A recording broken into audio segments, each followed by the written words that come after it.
Hi, in this video I'm going to read the preface of Philipp Emanuel Bach's book Versuch, über, wahre, Art zu spielen, and I'll provide an English translation on the screen. And I thought I'd read this. You know, on this channel you're gonna get to know the contents of the book, and this is a good place to start and a good way for you to see, you know, what you can expect if you subscribe.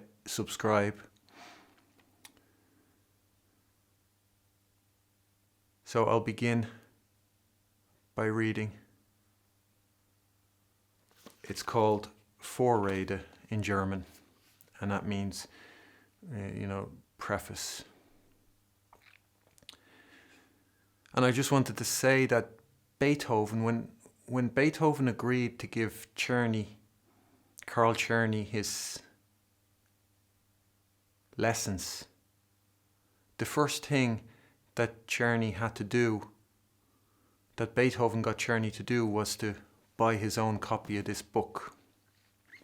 So that's just a bit of extra information. So I'll read the Vorrede von Bach's Versuch, über, wahre, Art das Clavier zu spielen. And this is the Vorrede for the first book. Okay. Because it's basically, the whole thing is two books. He put out the first half earlier and the second half later, and it was combined into one book, but they came out as the two halves of what is the book now came out at two different times. So, Vorrede. So viele Vorzüge das Klavier besitzet, so vielen Schwierigkeiten ist dasselbe zu gleicher Zeit unterworfen. Die Vollkommenheit desselben wäre leichter daraus zu erweisen, wenn es nötig wäre, weil es diejenigen Eigenschaften, die andere Instrumente nur einzeln haben, in sich vereint, weil man eine vollständige Harmonie, wozu sonst 3, 4 und mehrere Instrumente erfordert werden, darauf mit einmal hervorbringen kann, und was dergleichen Vorteile mehr sind. Wem ist aber nicht zugleich bekannt, wie viele Forderungen an das Klavier gemacht werden, wie man sich nicht begnüget, dasjenige von einem Klavierspieler zu erwarten, was man von jedem Instrumentisten mit Recht fordern kann, nämlich die Fertigkeit, ein für sein Instrument gesetztes Stück den Regeln des guten Vortrags gemäß auszuführen. Man verlangt noch überdies, dass ein Klavierspieler Fantasien von allerlei Art machen soll, dass einen aufgegebenen Satz nach den strengsten Regeln der Harmonie und Melodie aus dem Stegreif durcharbeiten, aus allen Tönen mit gleicher Leichtigkeit spielen, einen Ton in den anderen, im Augenblick ohne Fehler übersetzen, alles ohne Unterschied vom Blatte wegspielen soll, es mag für sein Instrument eigentlich gesetzt sein oder nicht. Dass die Wissenschaft des Generalbasses in seiner völligen Gewalt haben, selbige mit Unterscheid, oft mit Verleugnung, bald mit vielen, bald mit wenigen Stimmen, bald nach der Strenge der Harmonie, bald galant, bald nach einem zu wenig oder zu viel, bald gar nicht und bald sehr falsch bezifferten Basse spielen soll. Dass diesen Generalbass manchmal aus Partituren von vielen Linien bei unbezifferten oder oft gar pausierenden Bassen, wenn nämlich eine von den anderen Stimmen zum Grunde der Harmonie dient, ziehen und dadurch die Zusammenstimmung verstärken soll. Und wer weiß alle Forderungen mehr. Diesem soll nun noch mehrenteils auf einem fremden Instrumente Genüge geschehen, und sieht man gar nicht darauf, ob solches gut oder schlecht, ob solches im gehörigen Stande ist oder nicht, wobei oft keine Entschuldigung gilt. Im Gegenteil ist dieses die gewöhnlichste Zumutung, dass man Fantasien verlangt, ohne sich zu bekümmern, ob der Klavierist in dem Augenblicke dazu genugsam aufgeräumt ist oder nicht, und ohne ihm die dazu gehörige Disposition entweder durch Darbieten eines tüchtigen Instruments zu verschaffen oder ihm selbige zu erhalten. Dieser Forderungen ungeachtet findet das Klavier allezeit mit Recht seine Liebhaber. Man lässt sich durch die Schwierigkeiten desselben nicht abschrecken, ein Instrument zu erlernen, welches durch seine vorzüglichen Reize die darauf gewandte Mühe und Zeit völlig ersetzt. Es ist aber auch nicht jeder Liebhaber verbunden, alle diese Forderungen an dasselbe zu erfüllen. Er nimmt so vielen Anteil daran, als er will, und ihm die von Natur erhaltenen Gaben erlauben. Nur wäre es zu wünschen, dass die Unterweisung auf diesem Instrumente hin und wieder etwas verbessert und das wahre Gute, welches, wie überhaupt in der Musik, also besonders auf dem Klaviere, noch bisher bei wenigen anzutreffen gewesen ist, dadurch allgemeiner würde. Die vortrefflichsten Meister in der Ausübung, denen man etwas Gutes abhören könnte, sind noch nicht in so großer Anzahl zu finden, als man sich vielleicht einbilden dürfte. Das Abhören, eine Art erlaubten Diebstahls, aber ist in der Musik desto notwendiger, da, wenn auch die Abgunst unter den Menschen nicht so groß wäre, viele Sachen aufstoßen, die man kaum weisen, geschweige schreiben kann, und die man also vom bloßen Hören erlernen muss. Wenn ich hiermit der Welt eine Anleitung zum Klavierspielen übergebe, so ist meine Absicht im geringsten nicht, die vorher angeführten Anforderungen an dasselbe nacheinander durchzugehen und zu zeigen, wie man allen diesen besonders ein Genüge leisten soll. Es wird hier weder von der Art zu fantasieren, noch von dem Generalbasse gehandelt werden. Man findet dieses zum Teil in vielen guten Büchern bereits vorlängst ausgeführt. Ich bin hier willens, die wahre Art zu zeigen, Handsachen mit Beifall vernünftiger Kenner zu spielen. Wer aber hierinnen das Seinige getan hat, der hat schon sehr vieles auf dem Klaviere getan und wird derselbe in den übrigen Aufgaben desselben desto bequemer vorzukommen, die Fähigkeit haben. Die Anforderungen, die man vor allen anderen Instrumenten vorzüglich an das Klavier macht, zeugen von der Vollkommenheit und dem weiten Umfange desselben. Und aus der musikalischen Geschichte bemerkt man, dass diejenigen, denen es gelungen, sich einen großen Namen in der musikalischen Welt zu machen, dieses Instrument mehrenteils vorzüglich ausgeübt haben. Bei allem diesen habe ich hauptsächlich meine Absicht zugleich auf diejenigen Lehrer gerichtet, welche ihre Schüler bisher nicht nach den wahren Grundsätzen der Kunst angeführt haben. Liebhaber, die durch falsche Vorschriften verhudelt wurden, können sich von selbsten nach meinen Lehrsätzen zurechthelfen, wenn sie schon viel Musik sonst gespielt haben. Anfänger aber werden vermittels derselben mit besonderer Leichtigkeit in kurzer Zeit dahin kommen, wo sie kaum geglaubt hätten. Diejenigen irren sich, welche ein weitläufiges Lehrgebäude von mir erwartet haben. Ich habe mehr Dank zu verdienen geglaubt, wenn ich das ziemlich schwere Klavierstudium durch kurze Lehrsätze so viel möglich leichter und angenehm machte.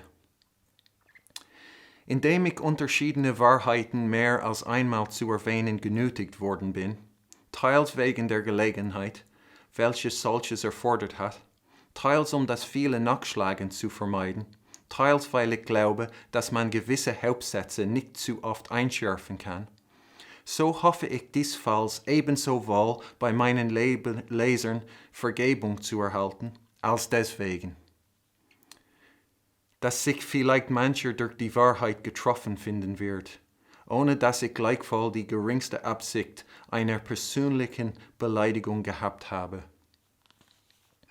Sollte gegenwärtiges Werk bei vernünftigen Kennern einigen Beifall finden, so würde ich dadurch angereizt werden, dasselbe mit der Zeit vermittelst einiger Beiträge fortzusetzen.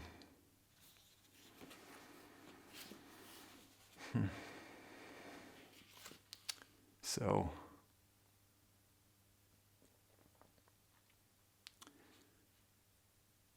that's the preface. And if you're subscribing to this channel and following it, it could be a possibility that you do, buy yourself a copy of this book. And with that, what I'm providing with the reading and the translation, you could follow it yourself. And even if you don't, you can't decipher the words and don't understand it, you can kind of follow it with your finger as I read and get to know it. And you have the translation, and slowly this book will become familiar and its contents, and it won't be a mystery. And it's like what I was saying in the introduction, it's going to empower you, and nobody's going to be able to figuratively hit you over the head with it.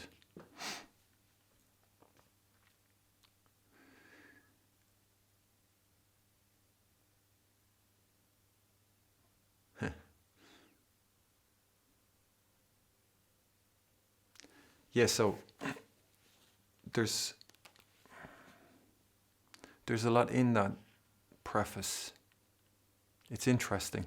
And Bach, like I said, he's a man with insight. And so when you hear him talk, you're listening to a man with insight talk. And it's interesting. I have this supposition. I guess I think it's called, where if I or one was to travel back in time, that one of the main things you'd be surprised at is how modern the people are. If you went back to ancient Rome, that would be one of the biggest things, is how modern the people are, and how the same needs are being fulfilled back then as they are now, just through different means. And I've noticed as well, I looked at Beethoven's letters, and there'd be some letters there that would say, do you want to meet at the park at 2:00? And, it was exactly like an SMS. They wrote an SMS and gave it to the delivery boy, and that delivery boy ran to the other side of town, delivered it, and the other person could write an answer, and they could arrange, that morning a meeting in the park at noon. So the exact same need was fulfilled, just through different means. Now it's done electronically, but the exact same. And I think in this you can draw a picture that Bach, the world he's describing, like that where he says about how the number of great masters are a lot less than you might imagine. And that would mean that the person then a days imagined there was a lot of masters. So it'd be no different nowadays. Nowadays people will think, yeah, there's lots of virtuosos, lots of great piano players, and I've encountered this idea, sentiment, either written down or from people talking, that, where they'd say, imagine a composer, Mozart or Beethoven or Bach, who could travel in time and hear the virtuosos play their works and hear how perfect they're being played and how great, thinking they'd be flabbergasted by how great they are now, how great we've become. And what Bach's describing is, there's no, so the arrogance would have people believe that they were plimpering away on the piano, and it would have sounded average to us, whereas if they heard the virtuosos of nowadays, their mind would be blown how amazing they are. And I don't think that's the case at all. I think there'd be hardly any difference. And if Beethoven or Mozart or Bach were to hear the people playing, he'd say, they might ask, "Are you sure I'm in the future? Because I've heard there was somebody, in our area 20 years ago who played like that or who talked like that. So to me, they're from the past. So are you sure? Are you sure I'm in the future? Are you sure I haven't traveled back in the past?" Because Bach would be a leader nowadays, as he was now. He'd go straight to the top. And the belief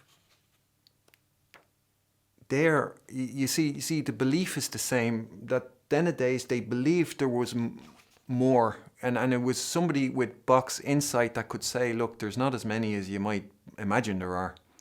But the people then believed there was lots, just like nowadays the people believe there's lots.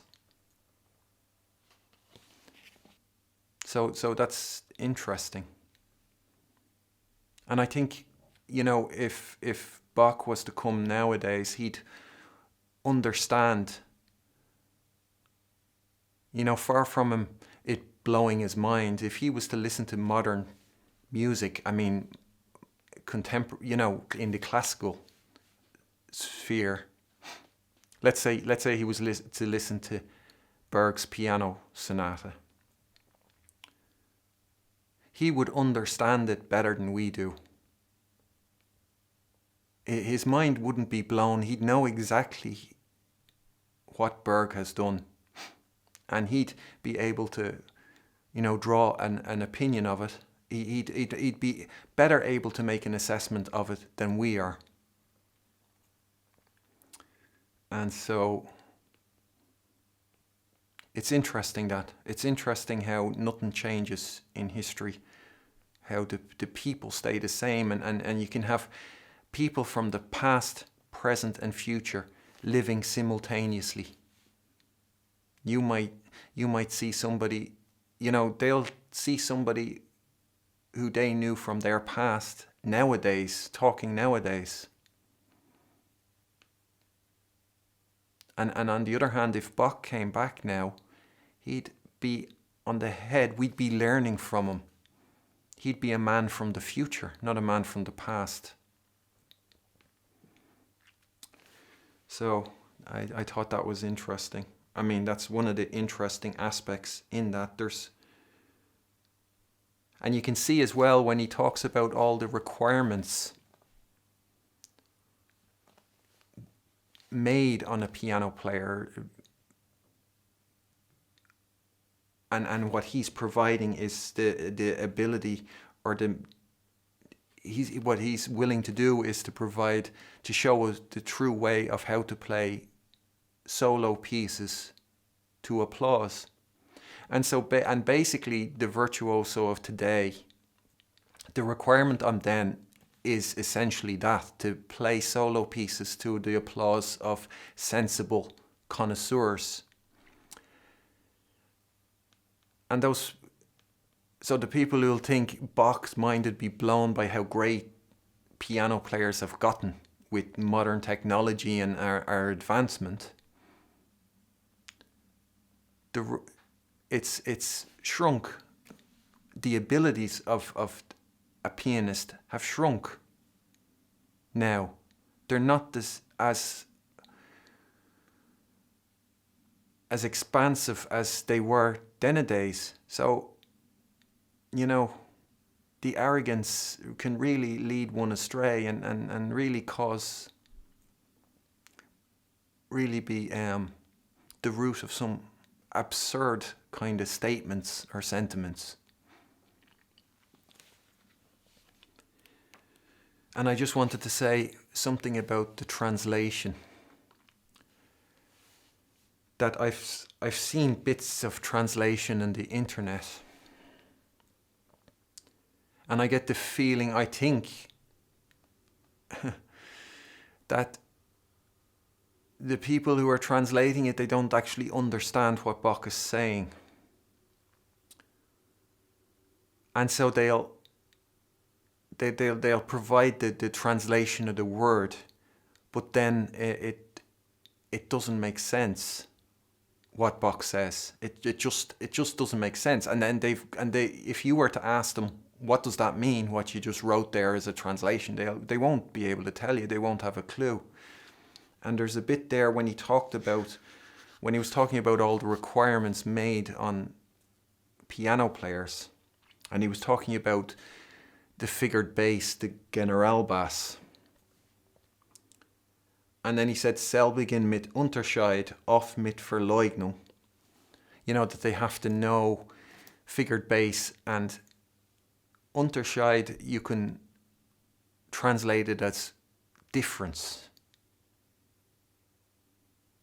And Verleugnung you can translate as denial. That's, if you look it up, you'll see denial. And so you can say often with difference. No. What is it? Yeah, so you can you play the figured bass with difference and often with denial. And that makes no sense. They don't know what playing with denial means and with difference. And so I provided omission for Verleugnung as opposed to denial. And Selbigen mit Unterschied, I said you do it with discretion. Because I know what Bach was saying there. I understand what he's saying. So I didn't provide the literal translation. I provided the words that project what Bach was saying. And when you know what Bach is talking about, like when you're playing figured bass, and figured bass is when you have, just for those who don't know, you have your bass line, and then you'll have numbers written under each note on that bass line, and most of the time they'll be either written above the notes or below, and normally above, except when the space doesn't allow it, then they'll write the numbers below. And so above a bass note you could have the number 6/5. And that means basically what intervals you play with that note. So 6/5 would mean you play a sixth and a fifth.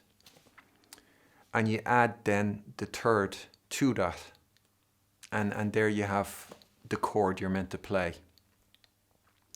And it's very often that, depending on the situation, that you'll either add voices or you'll leave voices out. Like you might leave the fifth out of the chord, or you might leave, the sixth out, depending on what the solo instrument is doing and the other instruments. And so when he says often with discretion, or you have to do the figured bass with discretion, means you always have to decide for what he calls the fine accompaniment. You have to decide what version of the chord to use, and with denial, you do it with omission. You might leave out notes of that chord, and if you think omission is the same as denial, if you omit the fifth, you're denying that chord the fifth, the interval of a fifth. So if the bass note is C, then that note, the fifth, would be G. And so you're denying the chord, the G. So omission is basically denial, but it's not, you won't find it in the dictionary. So that's what I'm doing with the translation, just to make it as clear as possible when you read it. And as well, when I'm reading the German, I try to shape the sentences that they come across, that you can understand them, that they make sense, that the content and the delivery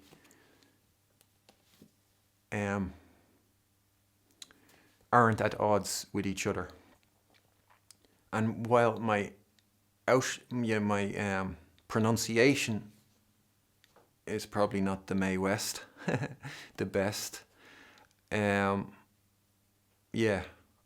try and say it that it flows naturally and properly in accordance to the content. Yeah, so if you have your own copy of the book, now you can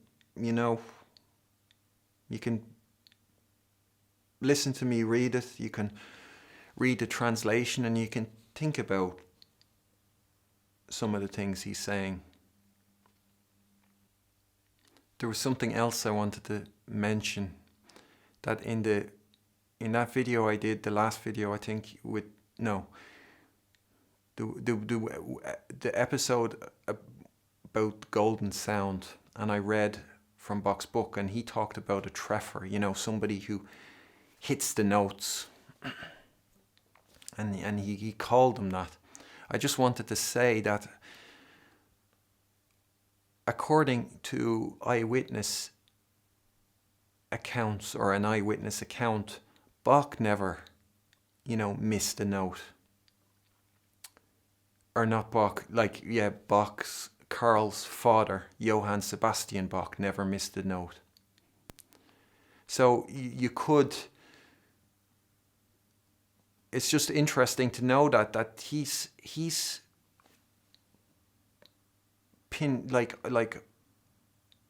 pointing towards accurate players in that paragraph that I read out in that video, the episode of the golden sound. He's pointing his finger at accurate players, where his dad was described as never, missing a note. So it's interesting that I just wanted to mention it, because it's interesting how Bach distinguishes a treffer from his dad, who he doesn't call a treffer. So that's just an interesting thing to think about. That's it. I hope you enjoy hearing the contents of the book. I'll continue for a bit reading more. I'll read from the introduction, and just so you can get a taste, and later when all the contents of this book, just think about that, what he said about beginners, that they'll get to a place in a short time where they'd hardly have believed possible. This, in connection with what I've been sharing in those videos, they go, what I've been sharing of my discoveries in the videos and what's in this book go together wonderfully. And so I'd really suggest you give those give those other videos a chance, and give them a try, and let me know what you discover. And as well, there's a thing there what he says about enthusiasts who were led astray by wrong instructions. Like what I've been talking about, playing with the metronome, all these things. And he says that if they've otherwise played lots of music, they can rectify it. They can rectify all those things with the help of his book. And it's you can see, if you like listen over that again and compare it to that quote that I said about the, in the face of possibility, behaving properly and becoming a pupil of possibility. That what he means there about if they've played lots of music, that is those enthusiasts who've been led down the wrong path, they have to go through the curriculum of misfortune to get, because what Bach is talking about is not being inside the cage. And so the enthusiasts who've been led astray, they have to go through the curriculum of misfortune. And you can see how Bach distinguishes an Anfänger who haven't yet gotten trapped in the cage. They don't have the shopping list, as I call it.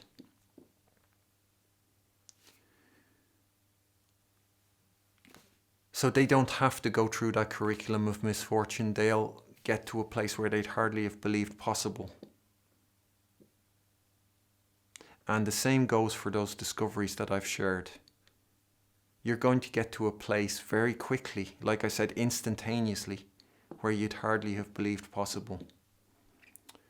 So I'd say, subscribe and like, and tell if anybody is interested in the piano, they'll want to hear that. They'll want to know. They want to get to know. They want to hear Bach speak, and I can provide that. I can provide that as good as anybody, and I'd say there's a chance I can provide it better than anybody. Because Bach's voice is in my head. I've gotten to the stage where I know this book,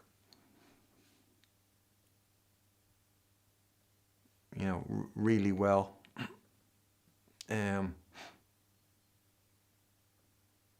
I've been reading it for years, over and over again. I